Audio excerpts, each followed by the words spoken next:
Peu à peu, les emblèmes de la puissance militaire américaine et israélienne semblent vaciller. Dans le ciel du Moyen-Orient, les lueurs des interceptions illuminent la nuit. Les systèmes anti-aériens se déclenchent et, au sol, apparaissent les restes de machines militaires dont chacune coûte des dizaines de millions. Ici, un drone neutralisé. Là, un missile récupéré presque intact. Ailleurs, un radar soudain réduit au silence. Au milieu des débris, des voix scandent « Allah Akbar !» tandis que les carcasses d'équipements étrangers parsèment le paysage. L'image a quelque chose d'ironiquement brutal. Des bijoux technologiques parmi les plus coûteux jamais construits terminent leur course dans la poussière. Du côté de Téhéran, le message est simple. Cette guerre n'aurait pas été initiée par l'Iran. Selon eux, il ne s'agit que d'une réponse. Lors d'un entretien avec NBC News, le ministre iranien des Affaires étrangères Abbas Araghchi a exprimé cette position sans détour. D'après lui, des installations militaires américaines situées hors du territoire des États-Unis ont servi de point de départ à des frappes visant l'Iran. Dans cette logique, la riposte armée serait donc, selon Téhéran, une mesure de légitime défense. Pas plus, pas moins. Et c'est précisément dans ce climat tendu qu'une approche stratégique revient de plus en plus souvent dans les discussions des analystes militaires. Ce que certains appellent la défense en mosaïque décentralisée. Imaginez un vitrail. Vous en brisez un morceau, le tableau d'ensemble reste intact. L'Iran a structuré ses forces militaires en unités provinciales autonomes. Chaque région peut se battre seule sans attendre un ordre de Téhéran.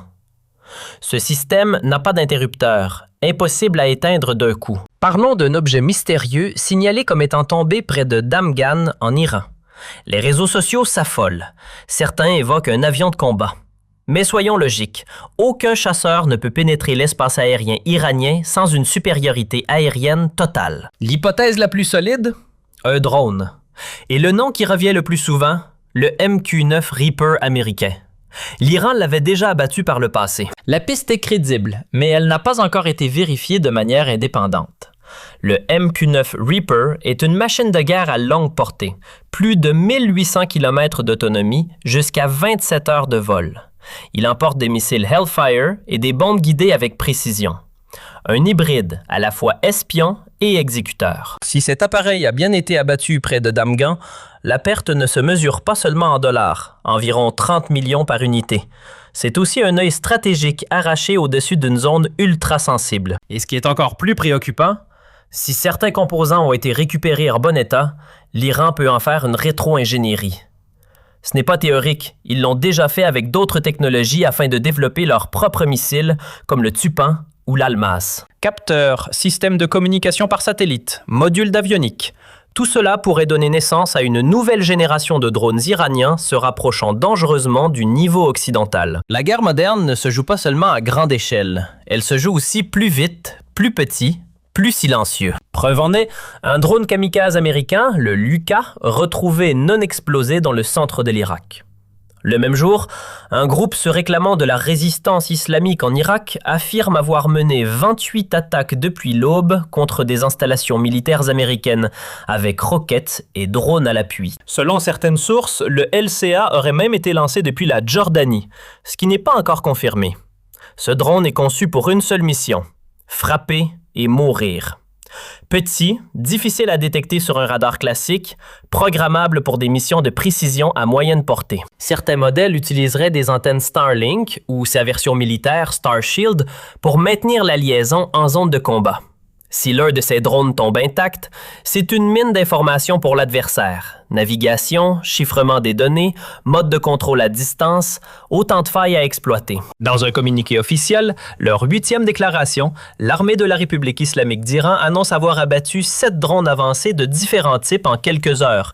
MQ-9, Hermès, Orbiter, dans des zones aussi variées que Kazvin, Téhéran, Ispahan, Khorramabad et Boucher. En ajoutant les incidents précédents, le total revendiqué atteint 29 drones depuis le début du conflit. Chiffre non vérifié indépendamment, mais le nombre parle. Le plus marquant dans cette liste, l'Eitan israélien. Cet appareil vole au-dessus de 9000 mètres, peut tenir 40 heures en l'air et embarque des capteurs électroniques, des radars maritimes et des systèmes de renseignement électronique. Il n'attaque pas directement, il cartographie.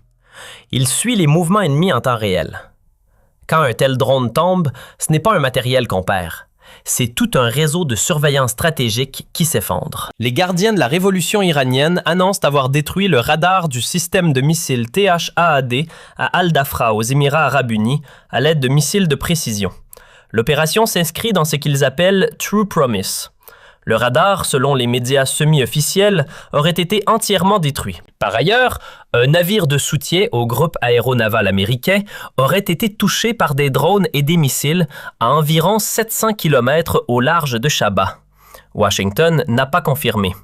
Tout reste au stade des revendications. Mais techniquement, si le radar AN/TPY2, le cœur du THAAD, a bien été neutralisé, c'est colossal. Ce radar en bande X à haute puissance peut détecter des missiles balistiques à très longue distance et guider les intercepteurs. S'il est hors service, une brèche s'ouvre dans le bouclier antimissile multicouche du Golfe. L'escalade atteint les mers. Le pétrolier américain Stena Imperative est touché par 2 projectiles aériens alors qu'il est à quai dans le port de Bahreïn entre minuit et 3 heures du matin. Ce navire, géré par Crowley et Stena Bulk USA, fait partie du programme de sécurité des pétroliers du gouvernement américain. Il ravitaille la défense en cas d'urgence. Un incendie se déclare, rapidement maîtrisé. Tout l'équipage est évacué sain et sauf, mais un ouvrier du chantier est tué, 2 autres grièvement blessés. L'Iran est désigné comme responsable, mais aucune preuve directe n'a été rendue publique. Un navire de ce gabarit, près de 50 000 tonnes, est certifié pour ravitailler des porte-avions en pleine mer. Le neutraliser, c'est couper la chaîne logistique militaire et transformer le détroit d'Ormuz en zone à haut risque. Drones, missiles, guerre asymétrique. On a vu des images, 21 missiles Tomahawk filant dans le ciel d'Erbil, en Irak, apparemment en direction de l'Iran. Une salve d'ouverture. Peu après, un Tomahawk retrouvé non explosé dans le nord de l'Irak. Fin décembre, 12 Tomahawks avaient été tirés contre des cibles de l'État islamique en Syrie. 4 auraient été retrouvés, soit un taux d'échec revendiqué de 25 %. Chiffre contesté, pas encore vérifié officiellement. Le Tomahawk, c'est le symbole même de la précision américaine. Portée de plus de 1500 km, vol rasant, navigation GPS et Tercom. Conçu pour frapper des cibles stratégiques. Installation militaire, infrastructure vitale. Mais quand l'un de ces missiles tombe intact, le problème est double. Mission ratée et technologie sensible entre les mains de l'adversaire. La guerre, c'est aussi une comptabilité. Le site irancostickers.com estime que les États-Unis ont déjà dépensé 2,2 milliards de dollars et le compteur tourne encore. Les analystes préviennent, si les frappes directes continuent, le risque d'escalade totale est réel. Les options diplomatiques et les négociations indirectes existent encore. L'analyste en sécurité internationale Marc Leboda va même jusqu'à dire que ce conflit pourrait marquer la fin du début de l'hégémonie américaine. Alors la question reste entière. Est-ce que l'on est au sommet de la crise ou juste au début d'un nouveau chapitre bien plus grand encore?